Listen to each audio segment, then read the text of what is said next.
तो hello my dear students, कैसे हो आप सब और कैसी चल रही है आप सभी के बोर्ड एग्जाम की तैयारी। तो जितने भी हमारे स्टूडेंट इस बार हैं क्लास 12 में और जिनको 2027 में फिजिक्स का पेपर देना है ना, उनके लिए आज का ये वीडियो बहुत ज्यादा इंपॉर्टेंट है। बहुत सारे हमारे स्टूडेंट कमेंट कर रहे थे, सर आप क्लास 12 फिजिक्स का एक ऐसा मॉडल पेपर लेकर आइए या फिर एक ऐसा गेस पेपर लेकर आइए जिसमें सारे के सारे क्वेश्चन बहुत इंपॉर्टेंट हो। तो आज मैं आपके लिए लेकर आया हूं क्लास 12 फिजिक्स का पूरे 70 नंबर का एक मॉडल पेपर। इस पेपर से बहुत सारे क्वेश्चन आपके बोर्ड एग्जाम में आ सकते हैं, तो वीडियो को आप लोग शुरू से लेकर लास्ट तक देख लेना।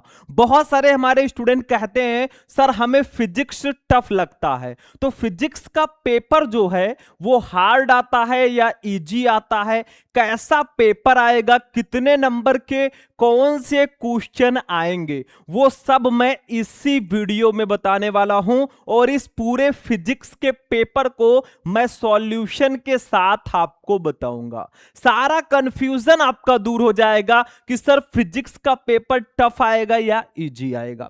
देखो, जब आपको पेपर मिलेगा ना भैया, अपना रोल नंबर अच्छे से डाल देना, यहां पे अपना नाम लिख देना, जो भी आपका प्यारा सा नाम होगा। जैसे मेरा नाम है शुभम, ठीक है, तो मैं शुभम गोस्वामी अपना नाम लिख दूंगा। 2027 भौतिक विज्ञान का ये मॉडल पेपर है।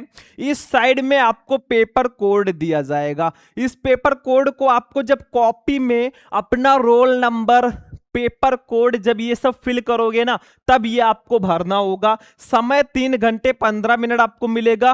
पूरे 70 नंबर का पेपर होगा।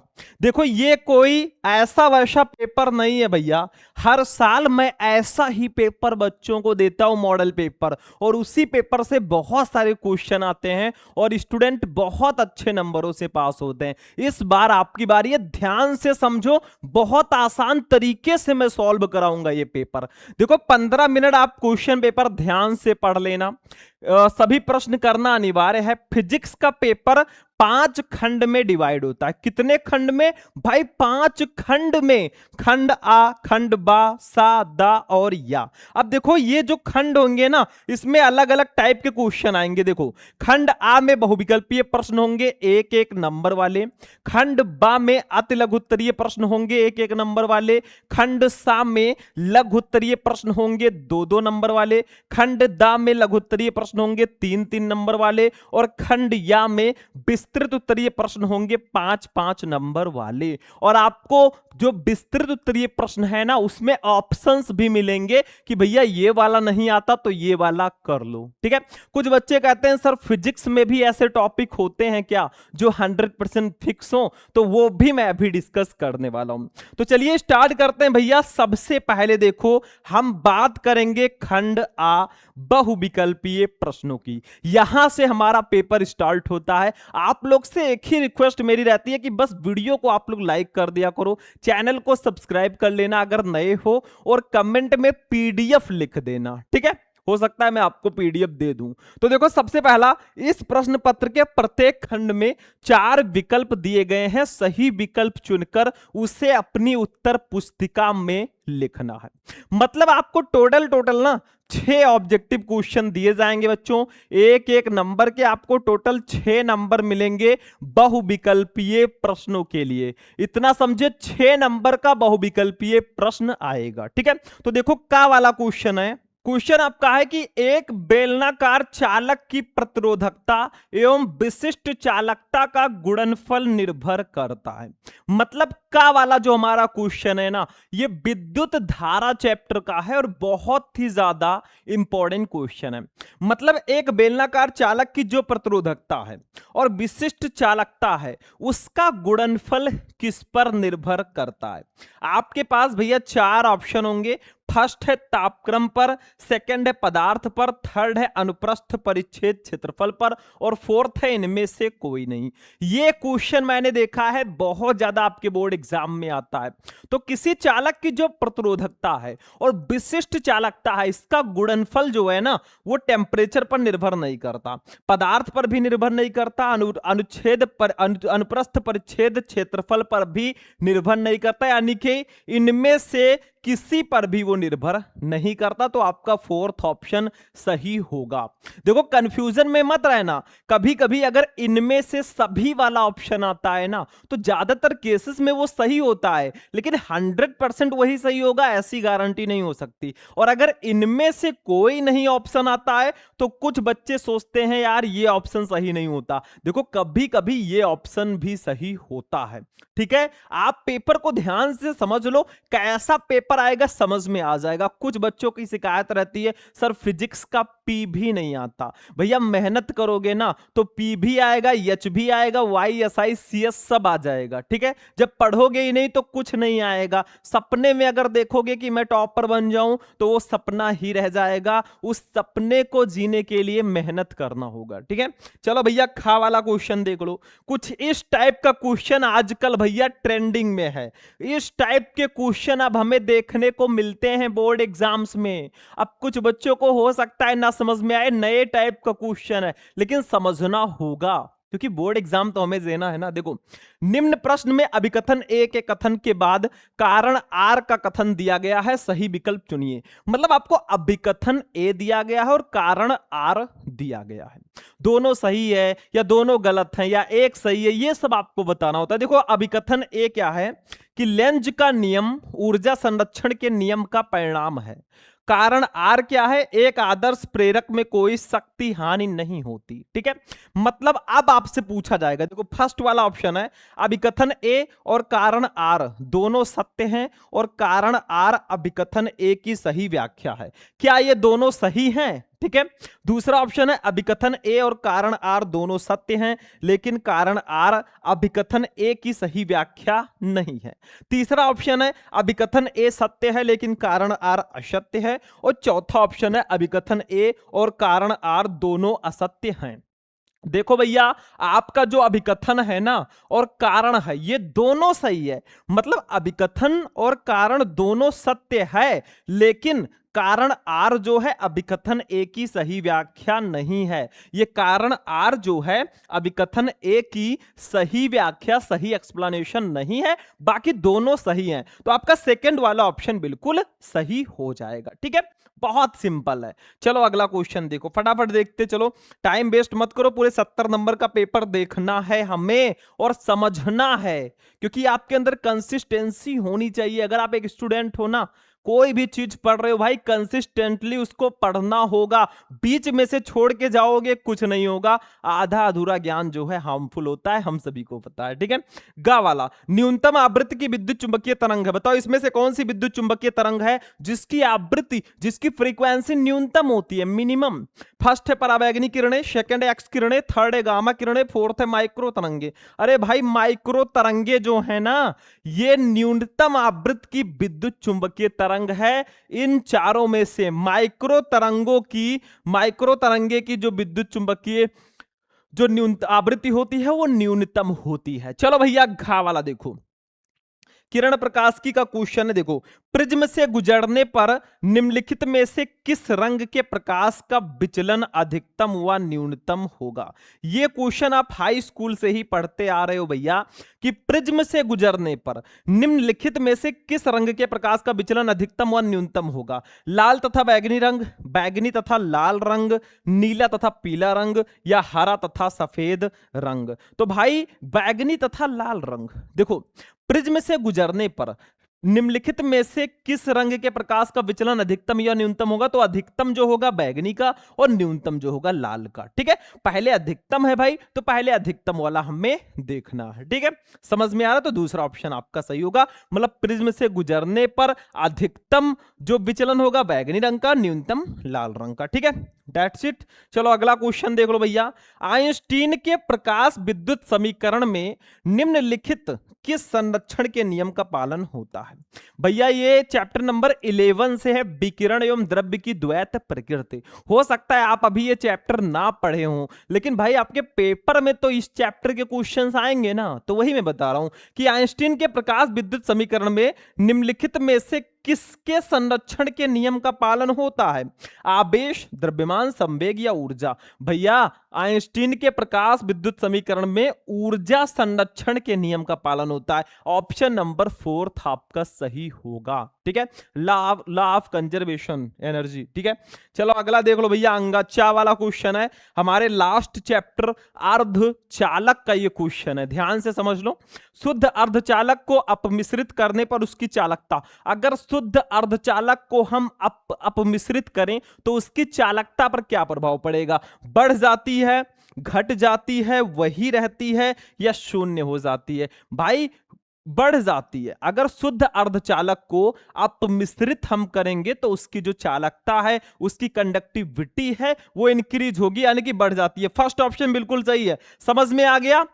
6 क्वेश्चन आपके हो चुके हैं बच्चे पार्टी, एक एक नंबर के, और 6 नंबर आपको ये देकर जाएंगे। अगर आप लोग कहोगे कि सर आप पूरे फिजिक्स के बुक के जो भी मोस्ट इंपॉर्टेंट ऑब्जेक्टिव क्वेश्चंस हैं उनका 1 शॉट वीडियो लेकर आइए, मतलब सारे ऑब्जेक्टिव क्वेश्चंस एक ही वीडियो में पढ़ाइए, तो भाई मैं लेकर आ जाऊंगा। लेकिन इसके लिए ज्यादा से ज्यादा कमेंट आपको करना होगा फिजिक्स ऑब्जेक्टिव क्वेश्चन। ठीक है, चलो भाई अति लघु उत्तरीय प्रश्नों पे चलो। अति लघु उत्तरीय प्रश्न जो है खंड बा में रहेंगे भाई, और कुल 6 क्वेश्चन रहेंगे, एक एक नंबर के, 6 नंबर के ये भी रहेंगे। अब कुछ बच्चे सोचेंगे सर जी 4 टाइप के क्वेश्चन आते हैं, बहुविकल्पीय, अति लघु उत्तरीय, लघु उत्तरीय, विस्तृत उत्तरीय। तो बहुविकल्पीय 6 नंबर, अति लघु उत्तरीय 6 नंबर, यानी कि 12 नंबर। तो क्या लघु उत्तरीय और विस्तृत उत्तरीय मिलाकर बाकी जो नंबर बचता है वो पूरा नंबर इन्हीं का होगा? जी बिल्कुल। ठीक है, सबसे ज्यादा नंबर के जो क्वेश्चन आते हैं वो अभी हम डिस्कस करेंगे। पहले इसको मैं सॉल्यूशन के साथ बता देता हूं। दूसरे का काम, अनंत विस्तार के आवेशित चादर के समीप विद्युत क्षेत्र की तीव्रता का व्यंजक लिखिए।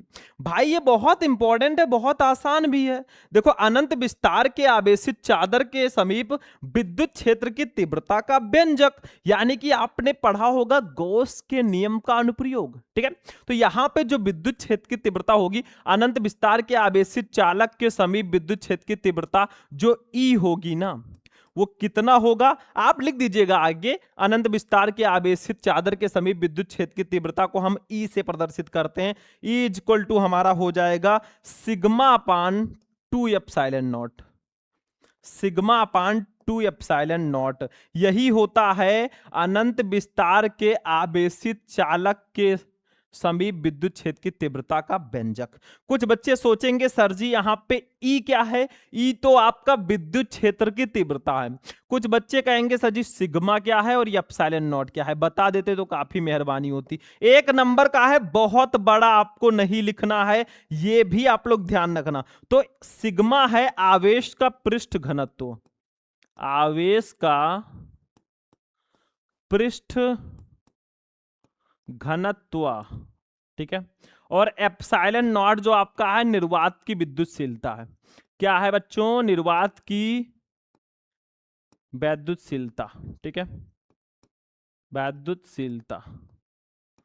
बस यही फॉर्मूला होता है भाई अनंत विस्तार के आवेशित चादर के समीप विद्युत क्षेत्र की तीव्रता का जो फॉर्मूला होगा E equal to sigma upon 2 epsilon naught होगा। सिग्मा है आवेश का पृष्ठ घनत्व, एप्सिलॉन नॉट है निर्वात की विद्युतशीलता। फटाफट इसको नोट करो, फिर हम आगे बढ़ेंगे। तुरंत नोट कर लिया जाए इसको। चलो भाई अगला क्वेश्चन देखो, सब स्क्रीनशॉट ले लिया करो, मौका मिल गया आपको। खा वाला क्वेश्चन देख लो, बहुत आसान है, कुछ नहीं करना, बिल्कुल हलवा है। देखो, एक फैराडे विद्युत धारिता वाले गोलीय चालक की त्रिज्या ज्ञात कीजिए। अरे भैया, विलगित गोलीय चालक की धारिता का एक फॉर्मूला आपको पता होगा, नहीं पता तो आप जान जाओ। C equal to 4 pi epsilon naught R. R क्या है? आपका वो त्रिज्या है, गोलीय चालक की त्रिज्या। ठीक है, तो एक फैराडे विद्युत धारिता हमें दी गई है, यानी कि विद्युत धारिता की जो वैल्यू है 1 फैराडे है। तो यहां पे हम थोड़ा सा समझते हैं। C की वैल्यू जो हमें दी गई, देखो विद्युत धारिता को C से प्रदर्शित करते हैं। C की वैल्यू हमें दी गई है बच्चों कितना? देखो ध्यान से समझना, ठीक है, ध्यान से समझना। सी की वैल्यू हमें दी गई है 1 फैराड, 1 फैराडे या 1 फैराड हम बोल सकते हैं, ठीक है। हमें निकालना क्या है, बहुत सिंपल है, हमें निकालना है यहां पे आर, ठीक है, आर निकालना है। तो विलगित गोलीय चालक की धारिता, यहां पे मैं लिख देता हूं विलगित गोलीय चालक, गोलीय चालक की धारिता, की धारिता, ठीक है। इसका फॉर्मूला हमारा होता है C इक्वल टू होता है 4πε0r, क्या होता है, C इक्वल टू हमारा होता है भैया 4πε0r, ठीक है, ये फॉर्मूला होता है। इसको आप लोग नोट डाउन कर लेना, ठीक, ये हो गया हमारा। अब यहां से अगर हम R की वैल्यू निकालेंगे, इस साइड में हम निकाल देते हैं। देखो R की वैल्यू अगर हम निकालेंगे भैया, तो हमारा क्या आएगा फॉर्मूला, ध्यान से समझो। R की वैल्यू निकालेंगे अगर, तो C/4πε0 हो जाएगा कि नहीं हो जाएगा, C/4πε0। देखो R निकालोगे तो 4πε0 इसके नीचे आ जाएगा, ठीक है, समझ में आ रहा है। अब देखो भैया यहीं से हम निकाल लेंगे, R इक्वल टू हमारा हो जाएगा, देखो इसको ऐसे भी हम लिख सकते हैं, कैसे, देखो 1/4πε0 इंटू C, लिख सकते कि नहीं लिख सकते, वही चीज है, चाहे आप C/4πε0 लिखें, चाहे आप 1/4πε0 इंटू C लिखें, ठीक है। अब R इक्वल टू हो जाएगा, देखो 1/4πε0 की वैल्यू होती है 9 इंटू 10⁹, ये वैल्यू होती है, इंटू C की वैल्यू हमारी 1 है। तो हमारा फाइनल आंसर जो आ जाएगा बच्चा पार्टी, वो R इक्वल टू हो जाएगा 9 इंटू 10⁹, बस हो गया 9 इंटू 10⁹। अब चूंकि ये त्रिज्या है भैया, तो मात्रक हो जाएगा मीटर, सिंपल सा है, ठीक है। तो ये आपका आंसर हो जाएगा, समझ में आ गया, यही आपका आंसर हो जाएगा। मतलब बहुत सिंपल है भाई, बहुत ज्यादा। हमें क्या दिया गया था, हमें धारिता दी गई थी 1 फैराड, आर निकालना था, विलगित गोलीय चालक की धारिता का formula C equal to 4πε0r। अब R equal to C/4πε0, C/4πε0 को हम लिख सकते हैं 1/4πε0 इंटू C, ठीक है। अब R बराबर 1/4πε0 की वैल्यू 9 इंटू 10⁹ होती है, और C की वैल्यू 1 है, तो R बराबर 9 इंटू 10⁹ मीटर आ गया, ठीक है। चलो स्क्रीनशॉट ले लो, ठीक है, हो गया, ये वाला क्वेश्चन भी हो गया। ध्यान से समझो, अब हम लोग चलेंगे अपने नेक्स्ट क्वेश्चन पे, ठीक। चलो भैया, क्वेश्चन नंबर गा, समझ लो ये क्वेश्चन जरूरी नहीं है कि एक ही नंबर में आए भैया, ये 2 नंबर में भी आ सकते हैं। देखो गा वाला, चुंबकीय फ्लक्स से आप क्या समझते हैं भाई, चुंबकीय फ्लक्स क्या होता है, बहुत सिंपल है, इसका एक डेफिनेशन समझ जाओ, क्योंकि एक नंबर में सिर्फ डेफिनेशन लिख देना। देखो गा वाला क्वेश्चन, देखो चुंबकीय फ्लक्स हेडिंग डालो, एक समान चुंबकीय क्षेत्र में स्थित किसी पृष्ठ से लंबवत गुजरने वाली चुंबकीय बल रेखाओं की कुल संख्या को उस पृष्ठ पर चुंबकीय फ्लक्स कहते हैं। मतलब एक समान चुंबकीय क्षेत्र में स्थित किसी पृष्ठ से लंबवत गुजरने वाली चुंबकीय बल रेखाओं की जो कुल संख्या होगी वो चुंबकीय फ्लक्स होगी। जैसे विद्युत क्षेत्र में एक पृष्ठ रखा होता था और इस पृष्ठ से बहुत सारी विद्युत बल रेखाएं गुजरती थी और उन्हीं की संख्या को हम विद्युत फ्लक्स कहते थे ना, वैसे यहां पे चुंबकीय क्षेत्र में एक पृष्ठ रखा होगा और उससे बहुत सारी चुंबकीय बल रेखाएं निकलेंगी, उन्हीं चुंबकीय बल रेखाओं की संख्या को हम चुंबकीय फ्लक्स बोलते हैं। That's a simple. इसका भी स्क्रीनशॉट ले लो फटाफट, तुरंत, जस्ट हो गया स्टूडेंट स्क्रीनशॉट। चलिए आगे बढ़ते हैं भैया, घा वाला क्वेश्चन देखिए क्या है, क्वेश्चन नंबर घा। देखो यहां पे एक न्यूमेरिकल है, फिजिक्स और उसमें न्यूमेरिकल ना हो ऐसा हो नहीं सकता। हमारा खा वाला भी एक न्यूमेरिकल ही था। देखो घा, दो उत्तल लेंस जिनमें प्रत्येक की फोकस दूरी 20 सेंटीमीटर है संपर्क में रखे हैं, संयुक्त लेंस की क्षमता ज्ञात कीजिए। भैया दो उत्तल लेंस हैं जिनमें दोनों की फोकस दूरी आपकी 20 सेंटीमीटर है, संपर्क में रखे हैं, संयुक्त लेंस की क्षमता आपको निकालनी है। तो भाई उत्तल लेंस की जो फोकस दूरी होती है वो पॉजिटिव होती है, आप सभी को पता है। तो इस न्यूमेरिकल को हम चलिए यहां पे करते हैं भाई, यहां पे न्यूमेरिकल अच्छे से इसको सॉल्व करेंगे। देखो घा वाला, ठीक है, देखो ये तो देखिए घ वाला क्वेश्चन है कि दो उत्तल लेंस जिनमें प्रत्येक की फोकस दूरी 20 सेंटीमीटर है संपर्क में रखे हैं, संयुक्त लेंस की आपको क्षमता निकालनी है। तो बहुत सिंपल है भाई, हमें दो उत्तल लेंस दिए गए हैं, दोनों की फोकस दूरी है 20 सेंटीमीटर। तो सबसे पहले लिखेंगे, देखो पहले लेंस की फोकस दूरी को f1 मान लेंगे, दूसरे लेंस की फोकस दूरी के f2 मान लेंगे, और दोनों की वैल्यू जो दी गई है ना वो 20 सेंटीमीटर दी गई है। अब हमें क्या निकालना है, संयुक्त लेंस की क्षमता निकालनी है। तो हमें सबसे पहले एक एक लेंस की क्षमता निकालनी है। सबसे पहले हमें निकालना है पहले लेंस की क्षमता, ठीक है, फिर हम दूसरे लेंस की क्षमता निकालेंगे, फिर संयुक्त लेंस की क्षमता आ जाएगी। पहले लेंस की क्षमता, तो लेंस की क्षमता जो है उसकी मीटर में मापी गई फोकस दूरी के व्युत्क्रम के बराबर होती है, लेकिन यहां पे हमारी फोकस दूरी सेंटीमीटर में है, तो पहले लेंस की क्षमता को P1 मान लेंगे। देखो लेंस की क्षमता को P से डिनोट करते हैं, तो पहले लेंस की क्षमता है तो P1। P1 बराबर क्या होगा, अब चूंकि आपकी फोकस दूरी सेंटीमीटर में है तो P equal to 1/f metre में होता है, लेकिन अगर आपकी फोकस दूरी सेंटीमीटर में है ना तो P इक्वल टू 100/f हम लिखते हैं। तो P1 बराबर हमारा हो जाएगा 100/f1, ठीक है, ये हो गया ठीक। अब देखो यहां से हम निकाल लेंगे P1 की वैल्यू। P1 इक्वल टू हमारा हो जाएगा 100/f1 की वैल्यू है 20, तो 20 एकम 20, 20 पंचे 100, यानी कि P1 की जो हमारी वैल्यू आ गई बच्चों ना, वो हमारी आ गई कितनी, 5 डायोप्टर। कितना आ गया, 5 डायोप्टर, ठीक है। अब देखो पहले लेंस की फोकस दूरी तो हमने निकाल ली, पहले लेंस की क्षमता हमने निकाल ली, अब दूसरे लेंस की क्षमता हम निकाल लेंगे। दूसरे लेंस का भी सेम ही आएगा, लेकिन मैं निकाल लेता हूं। देखो दूसरे लेंस की क्षमता, ठीक है, बहुत आसान है भाई अगर फॉर्मूला पता है तो दूसरे लेंस की क्षमता को हम लोग डिनोट करेंगे P2 से। P2 इक्वल टू भी हमारा फॉर्मूला वही हो जाएगा 100 यहाँ पे f2 हो जाएगा, क्योंकि दूसरे लेंस की क्षमता निकाल रहे हैं, तो P2 बराबर हमारा हो जाएगा, देखो ध्यान से। अब यहाँ पे हम इधर साइड में ही कर देते हैं भाई, 100 हमारा हो जाएगा, f2 की वैल्यू भी 20 है, 20 एकम 20, 20 पंचे 100, यानी कि 5 डायोप्टर हमारा ये भी आएगा। अब हमें निकालना क्या है भाई, संयुक्त लेंस की क्षमता। जब संयुक्त लेंस की क्षमता निकालोगे ना तो दोनों को जोड़ देना है। देखो यहां पे निकाल लेंगे संयुक्त लेंस की क्षमता। तो संयुक्त लेंस की क्षमता का एक फॉर्मूला होता है, अगर दो लेंस संपर्क में रखे हैं तो P इक्वल टू, संयुक्त लेंस की क्षमता P इक्वल टू हो जाएगा P1 प्लस P2, ठीक है, दोनों को जोड़ देंगे, 5 प्लस 5 है, यानी कि हमारा जो आएगा संयुक्त लेंस की क्षमता P आ जाएगी, वो आ जाएगा बच्चों कितना, +5 डायोप्टर, यानी कि 10 डायोप्टर। 5 प्लस 5 को जोड़ेंगे तो 10 डायोप्टर आ जाएगा, या इसको +10 डायोप्टर भी हम लोग लिखते हैं, ठीक है।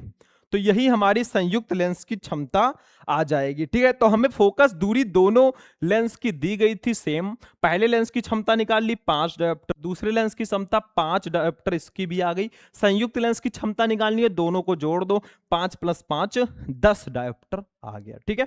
स्क्रीनशॉट इसका भी ले लो। चलो भैया अगला क्वेश्चन देखते हैं, ध्यान से समझो। अभी तो मापी है मुट्ठी भर जमी हमने, अभी तो पूरा आसमान बाकी है।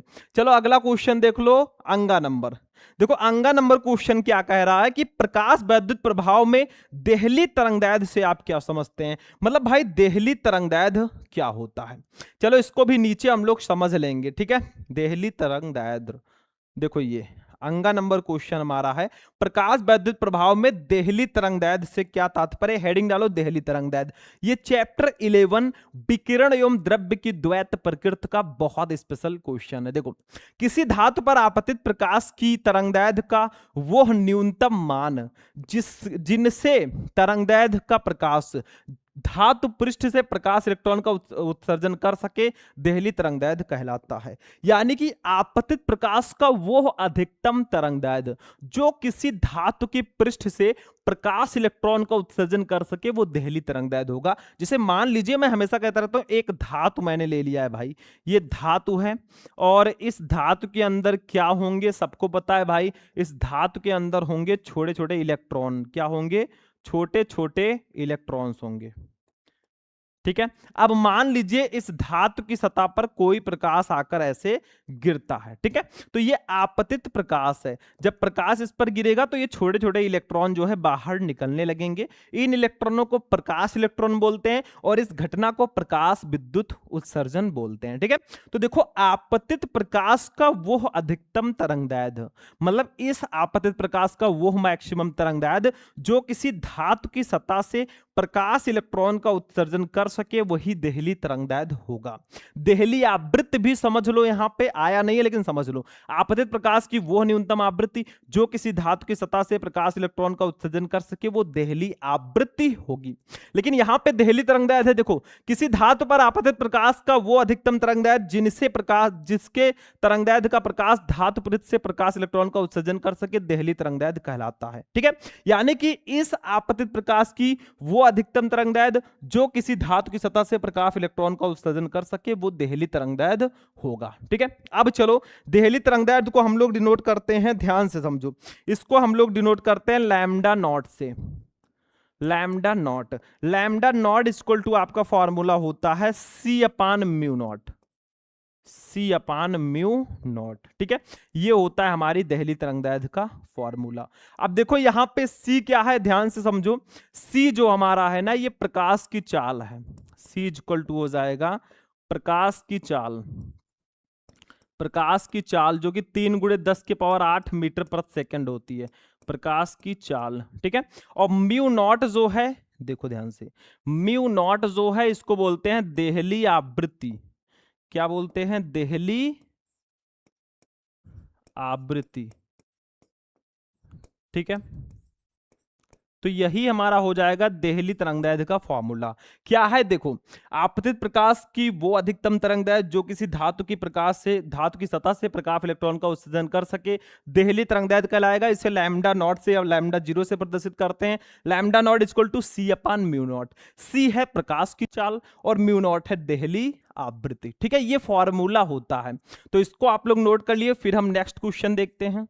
तो हो गया स्टूडेंट स्क्रीनशॉट। अब देखिए हमारा जो लास्ट क्वेश्चन है, देखिए ध्यान से, नेक्स्ट वाला क्वेश्चन है, अंगा नंबर क्वेश्चन हो गया है।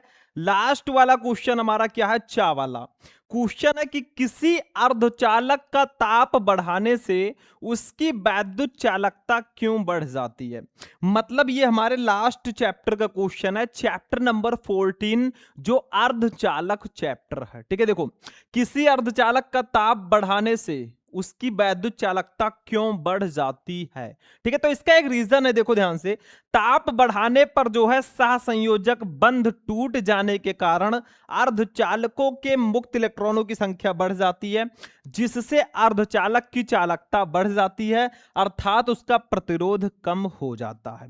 मतलब सिंपल है, क्या कहा जा रहा है कि जब हम ताप बढ़ाएंगे तो जो सहसंयोजक बंध होते हैं, अर्धचालकों में जो सहसंयोजक बंध होते हैं वो टूट जाते हैं, और जिसके कारण मुक्त इलेक्ट्रॉनों की संख्या भी बढ़ जाती है, और इसी के कारण अर्धचालकों की चालकता भी बढ़ जाती है, ठीक है।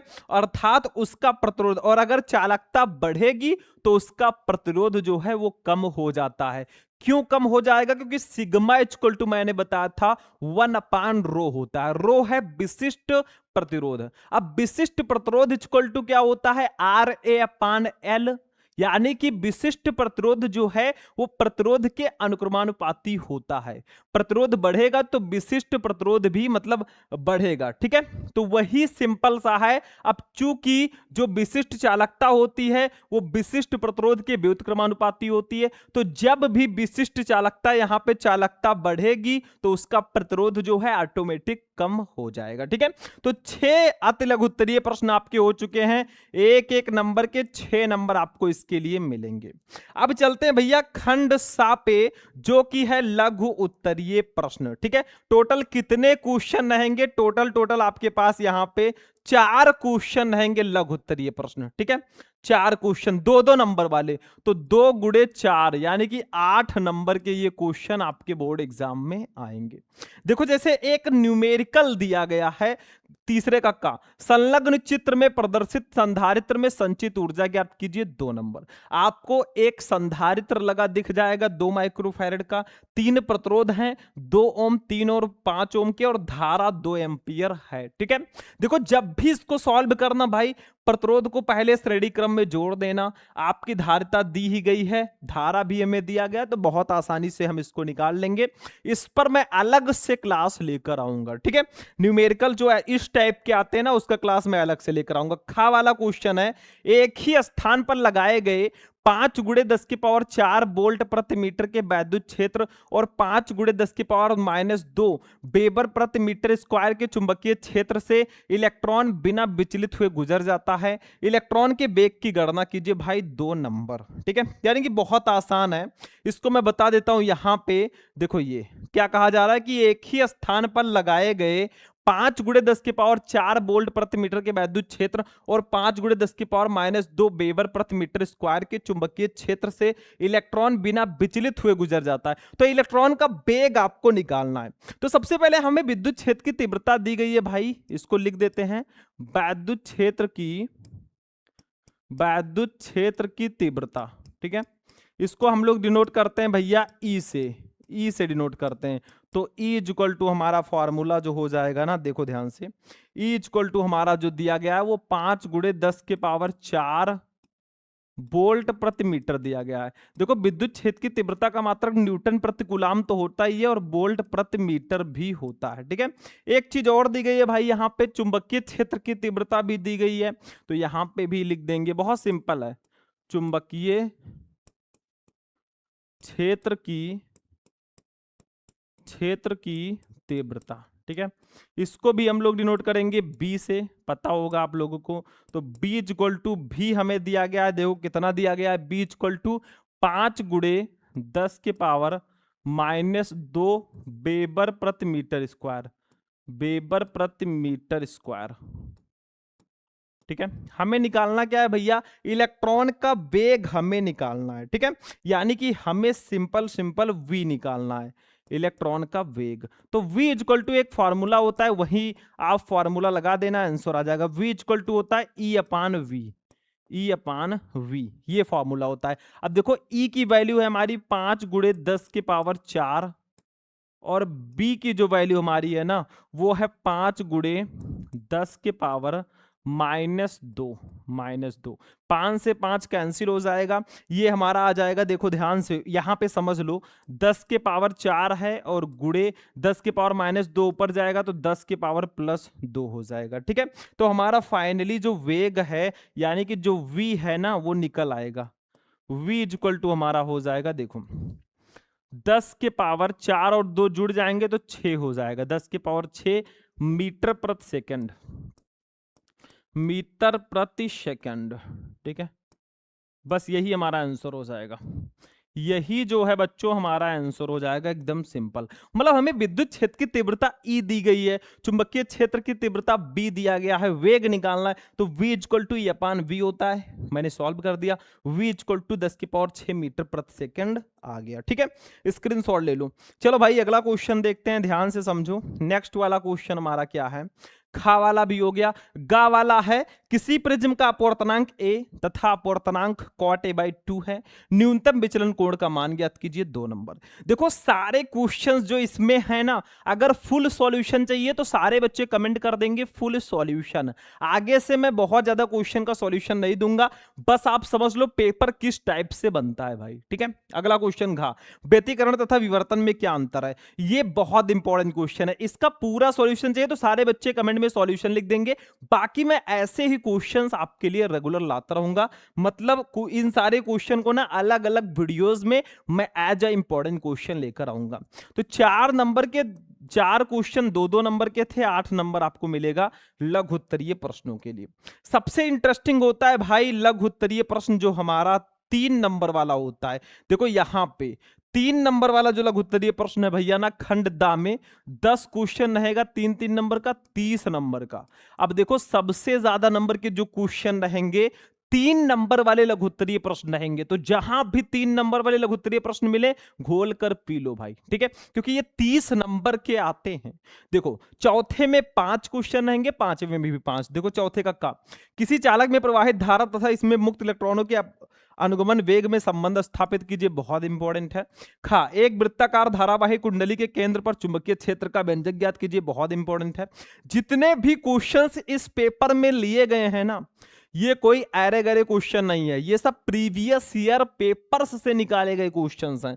गा फैराडे के विद्युत चुंबकीय प्रेरण संबंधी नियम लिखिए, बहुत इंपॉर्टेंट है। घा प्रकाश के व्यतिकरण से क्या तात्पर्य है, इसके लिए आवश्यक प्रतिबंध क्या है, बहुत इंपॉर्टेंट है। और अंगा प्रकाश वैद्युत प्रभाव के नियम लिखिए, बहुत इंपॉर्टेंट है। यानी कि 5 क्वेश्चन हो गए, 3-3 नंबर के 15 नंबर। और ये जो पांचों क्वेश्चन है ना, किसी भी फिजिक्स के टीचर से पूछ लेना, क्या सर ये पांचों क्वेश्चन इंपॉर्टेंट है भाई, बहुत इंपॉर्टेंट है। अब पांचवें में भी 5 क्वेश्चन आएंगे। देखो पांचवें का किसी वैद्युत द्विध्रुव के अक्ष यानी कि अनुदैर्ध्य स्थिति पर स्थित किसी बिंदु पर वैद्युत विभव का व्यंजक प्राप्त कीजिए, डेरिवेशन है, बहुत इंपॉर्टेंट है। खा वैद्युत अनुनाद किसे कहते हैं, श्रेणी अनुनादी परिपथ की सहायता से अनुनादी आवृत्त के लिए व्यंजक प्राप्त कीजिए, ये भी बहुत स्पेशल क्वेश्चन है। और गा वाला क्वेश्चन है, यौगिक सूक्ष्मदर्शी में प्रतिबिंब का बनना स्वच्छ किरण आरेख बनाकर समझाइए, 3 नंबर, ठीक। फिर हाइड्रोजन परमाणु के लिए बोर की परिकल्पनाएं लिखिए, बोर की परिकल्पना बहुत इंपॉर्टेंट है। और अंगा द्रव्यमान क्षति से क्या तात्पर्य है, ये भी बहुत स्पेशल है। यानी कि 5 क्वेश्चन यहां पर भी हो गए, ठीक है, 3-3 नंबर के 15 नंबर, ठीक। यानी कि टोटल 3 नंबर वाले क्वेश्चन जो होंगे वो आपके रहेंगे 10 क्वेश्चन, 3 नंबर के 30 नंबर आपको भाई मिलेंगे, ठीक है। तो अब तक हमने कितने नंबर के क्वेश्चन देखे, देखो 6 नंबर बहुविकल्पीय, 6 नंबर का अत लघुत्तरीय, 8 नंबर का लघुत्तरीय और 30 नंबर का लघुत्तरीय, यानी कि 6 6 12 8 20 30 50 नंबर हो चुका है। लास्ट में आएगा खंड या भैया विस्तृत उत्तरीय प्रश्न जो है 5-5 नंबर के 4 क्वेश्चन रहेंगे, 20 नंबर आपको मिलेंगे। जैसे देखो हर क्वेश्चन में आपको ऑप्शन मिलेगा, ये नहीं पता तो ये कर लो। देखो 6 वैद्युत परिपथ के लिए किरचॉफ के नियमों का उल्लेख कीजिए तथा उनको किरण आरेख बनाकर समझाइए। भाई किरचॉफ का नियम जो है बहुत इंपॉर्टेंट है, मैं हमेशा कहता रहता हूं, नहीं पता तो अथवा लगाए, वो नहीं जानते तो ये कर दो। व्हीट स्टोन सेतु का परिपथ चित्र खींचकर उसकी साम्य अवस्था का प्रतिबंध निकालिए, दोनों में से कोई एक ही करना है। 7वां देख लो भाई, हमारे फर्स्ट चैप्टर से डेरिवेशन ना आए ऐसा हो ही नहीं सकता। किसी वैद्युत द्विध्रुव के कारण अच्छी स्थिति में किसी बिंदु पर वैद्युत क्षेत्र की तीव्रता का व्यंजक प्राप्त कीजिए, नहीं पता तो अथवा लगा है। गॉस के नियम का उपयोग करके एक समान आवेशित अनंत समतल चादर के कारण विद्युत क्षेत्र की तीव्रता निकालिए, दोनों हमारे फर्स्ट चैप्टर विद्युत आवेश तथा क्षेत्र से हैं। 8वां देखो, क्वांटम मॉडल के आधार पर प्रकाश वैद्युत उत्सर्जन की व्याख्या कीजिए तथा प्रकाश विद्युत समीकरण 1/2 mb मैक्स स्क्वायर बराबर h mu minus mu naught को भी उत्पादित कीजिए, नहीं पता तो अथवा लगा रहेगा भाई। किरण प्रकाशिकी का बहुत स्पेशल क्वेश्चन है। तरंगाग्र किसे कहते हैं, हाइगेंस के द्वितीयक तरंगाओं का सिद्धांत लिखिए, ठीक है। 2-2 क्वेश्चन में से एक एक करना है। अब मैं आपको जो है ना लॉन्ग क्वेश्चन पर स्पेशल क्लास प्रोवाइड कराऊंगा, उसका टेंशन आप मत लेना। 9 नंबर, हाइड्रोजन परमाणु के लिए ऊर्जा स्तर आरेख खींचिए तथा स्पेक्ट्रमी रेखाओं की लाइमर बामन तथा पास्चर श्रेणी की उत्पत्ति समझाइए। इन श्रेणियों में कौन सी स्पेक्ट्रम के दृश्य भाग में मिलती है। परमाणु चैप्टर का बहुत स्पेशल क्वेश्चन है। लास्ट में हमारा रहेगा एक क्वेश्चन अथवा लगा है लास्ट चैप्टर से, पीएन संधि डायोड का उपयोग करके अर्ध तरंग दृष्टिकारी का परपथ चित्र खींचकर इसकी कार्यविधि समझाइए, बस हो गया, ठीक है। यानी कि टोटल 5 नंबर के हमारे 4 क्वेश्चन रहेंगे भाई, 20 नंबर आपको मिलेंगे। अब हमारी अदालत जो है इस नतीजे पर पहुंची है, पूरे 70 नंबर का पेपर देखने के बाद सबसे स्पेशल बात है कि बहुविकल्पीय 6 नंबर, आधे लघुत्तरीय 6 नंबर, लघुत्तरीय 8 नंबर, फिर लघुत्तरीय 30 नंबर, फिर विस्तृत उत्तरीय 20 नंबर का आता है, टोटल 70 नंबर। देखो सबसे ज्यादा नंबर के आपके लघुत्तरीय आते हैं, दोनों को मिला लो तो 38 नंबर। तो लघुत्तरीय प्रश्न जहां भी मिले भाई जरूर पढ़ लो, क्योंकि आधे से ज्यादा नंबर के यही आते हैं। फिर 5 नंबर वाले विस्तृत उत्तरीय प्रश्नों को पढ़ना, बहुविकल्पीय अत लघुत्तरीय तो आपके तैयार होते ही रहेंगे, इसको मैं आपको स्पेशल क्लास में बता दूंगा। बाकी आज का ये पूरा पेपर आपको कैसा लगा, वीडियो पसंद आए तो फटाफट इस वीडियो को लाइक करना, अपने दोस्तों के साथ शेयर करना, और चैनल पर नए हो तो चैनल को भी सब्सक्राइब कर लेना। बाकी चलते हैं, फिर आपसे मिलेंगे किसी नेक्स्ट इंपॉर्टेंट वीडियो में, तब तक के लिए जय हिंद।